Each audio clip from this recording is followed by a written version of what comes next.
कोकणातील प्रत्येक अपडेट जाणून घेण्यासाठी आजच माझे कोकणच्या सोशल मीडिया प्लॅटफॉर्मला लाईक, फॉलो आणि सबस्क्राईब करा.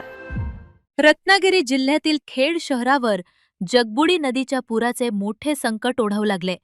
सलग सुरू असलेल्या मुसळधार पावसामुळे जगबुडी नदी धोक्याच्या पातळीवर पोहोचली असून पुराचे पाणी आता थेट खेड शहरात शिरू लागले. मटन मच्छी मार्केट परिसरात पाणी घुसल्यानं नागरिकांमध्ये भीतीचे वातावरण निर्माण झाले. देवणा पूल ते भोसते पूल दरम्यानचा नदीकाठचा रस्ता पूर्णपणे पाण्याखाली गेल्यानं या मार्गावरील वाहतूक ठप्प झालीये. दरम्यान पुराचे पाणी बाजारपेठेकडे वेगानं सरकत असल्यानं व्यापारी आणि स्थानिक नागरिकांची सुरक्षित ठिकाणी जाण्यासाठी धावपळ सुरू झालीये.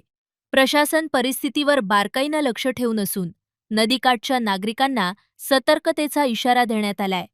जगबुडी नदीच्या रौद्र रूपामुळे खेड शहरासमोर मोठे पूर संकट उभे ठाकलेय.